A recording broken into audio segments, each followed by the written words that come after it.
ಪಟಾಕಿ ಸಿಡಿಸ್ತಕ್ಕಂಥದ್ದು. ಸೊ ಪಟಾಕಿ ಇಲ್ಲದೆ ಹೋದರೆ ಸಂಭ್ರಮ ಕಂಪ್ಲೀಟ್ ಆಗೋದಿಲ್ಲ.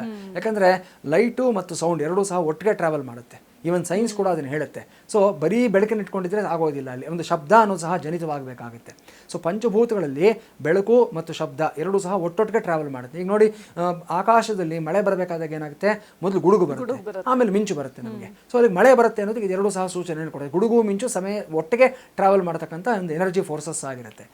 ಇದರ ಸಂಕೇತವಾಗಿ ಸಹ ನಾವು ದೀಪಾವಳಿ ಸಮಯದಲ್ಲಿ 5 ದಿನಗಳ ಕಾಲ ಪಟಾಕಿ ಸಿಡಿಸ್ತಕ್ಕಂಥದ್ದು, ಸಂಭ್ರಮ ಮಾಡ್ತಕ್ಕಂಥದ್ದು ತುಂಬ ವಿಶೇಷವಾದ, ಇದು ಪ್ರಾಕೃತಿಕವಾದ ಆಚರಣೆ ಆಗಿರುತ್ತೆ.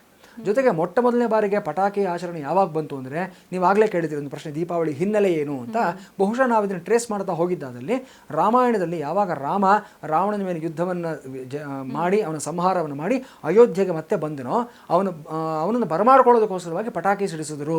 ಇಡೀ ಅಯೋಧ್ಯೆಯ ಒಂದು ಪ್ರಜೆಗಳೆಲ್ಲರೂ ಸಹ ಆ ಸಂಭ್ರಮವನ್ನು ಆ ರೀತಿ ಅವರು ಆಚರಣೆಯನ್ನು ಮಾಡಿದ್ರು ಅನ್ನೋದು ನಮಗೆ ಒಂದು ಲಿಖಿತ ದಾಖಲಾತಿ ಅಲ್ಲಿ ಸಿಗುತ್ತೆ ನಮಗೆ.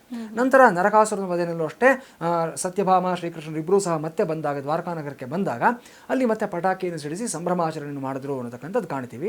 ಒಂದೇನಂತಂದರೆ, ಇಲ್ಲಿ ಬಹಳಷ್ಟು ಜನ ಇವತ್ತೇನೇನೋ ಮಾತುಗಳನ್ನು ಹೇಳ್ತಾರೆ, ಪೊಲ್ಯೂಷನ್ ಆಗೋಗುತ್ತೆ, ಮತ್ತೊಂದಾಗುತ್ತೆ ಇತ್ಯಾದಿಗಳೆಲ್ಲವೂ ಸಹ ಹಿಂದಿನ ಕಾಲದಲ್ಲಿ ಒಂದು ಬಳಸ್ತಾ ಇದ್ದಂಥ ಒಂದು ಪಟಾಕಿಗಳನ್ನು ಇವತ್ತಿಗೂ ಅಷ್ಟೇ ಶಿವಕಾಶಿನಲ್ಲಾಗಲಿ ಬೇರೆ ಕಡೆಯಲ್ಲಾಗಲಿ ಟ್ರೆಡಿಷನಲ್ ಪಟಾಕಿ ತಯಾರು ಮಾಡತಕ್ಕಂಥ ನೀವು ಹೋಗಿ ನೋಡಿ, ಕೆಮಿಕಲ್ಸ್ ಅಂದರೆ ಹಾರ್ಮ್ಫುಲ್ ಆಗಿರೋ ಕೆಮಿಕಲ್ಸ್ ಬಹಳ ಕಡಿಮೆ ಬಳಸ್ತಾರೆ ಅಲ್ಲಿ.